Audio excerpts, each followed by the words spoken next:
54, the average African American will have 0 to negative wealth, when the average Caucasian will have $150,000 or more. Okay. Yeah. So if studies are showing that we will have 0 to negative wealth, but we look like wealth, where are we messing up at? What is the problem? Ownership. Ownership of your own, and ownership and helping people have ownership. There's got to be more teachers out there. There's got to be more teachers and more examples, right, of ownership and what it looks like, what it truly looks like, right? Because like you said, you can have a company, there can be a bunch of black people running around the stage and running around the courts, but if you don't own nothing, but everybody else got a Benz on the court, right? The owner might have nothing but a beat-up wagon, but he's a billionaire. But it's teaching, right? You have to be that teacher, that example. But I guess my question is, ownership doesn't stop you from saving what your income is. We're not even saving what we're making. Right. So studies show that the average Caucasian drives a Ford F-150. Then the average African American who makes in between $50,000 and $60,000 drives a Mercedes. So I guess my question is for us, while yes, we don't own a lot, with the income that we do have, why is it that in the next 20 years, we will not have wealth? I mean, black people, it just goes back to the fact that black people rather look like they have money than actually have money.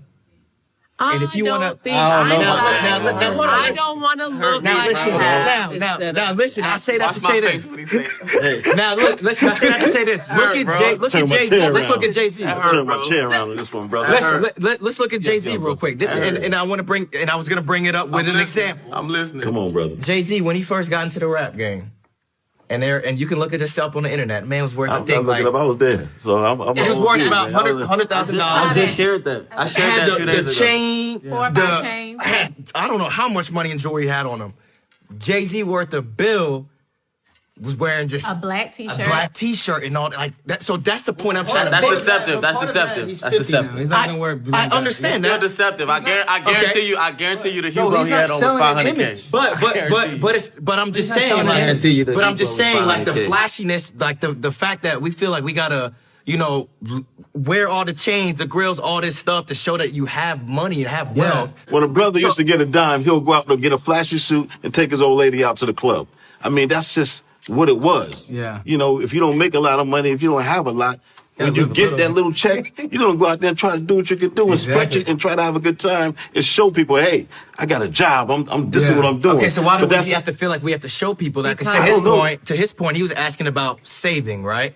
It's a mentality shift. I agree. The thing that's coming to my head goes down to fake it till you make it. Yeah.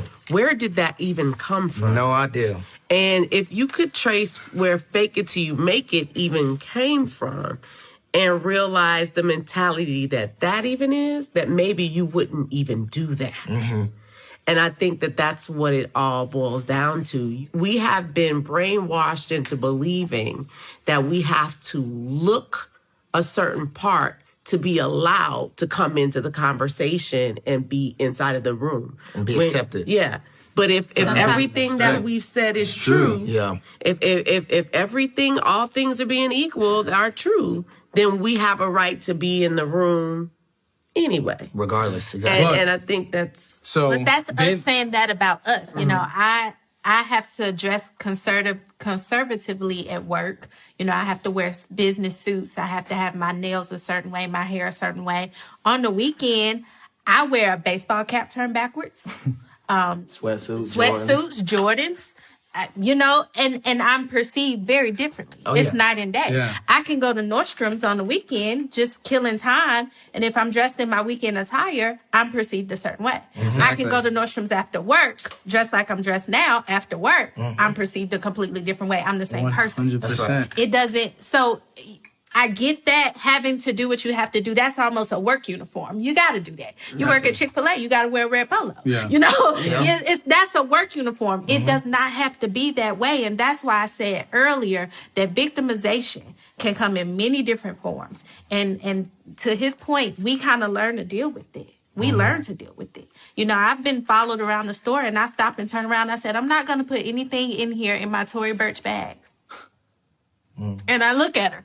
You know, because it's like, I'm not going to steal anything. You know, you're perceiving me on the outward appearance just because I'm not dressed a certain way, and it's unfair. You know, and it's really unfair. Yeah.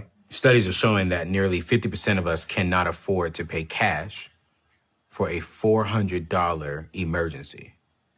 But yet, I guarantee the same person owns 2 pair of Jordans that is worth $500. Not all the time.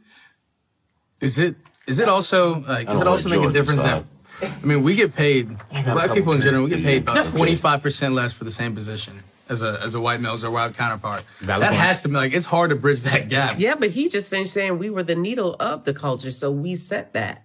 We set the culture, yeah. We buy Jordans, but the white guy owns Michael Jordan. Like, he owns the Jordan brand, so how can we catch up to that?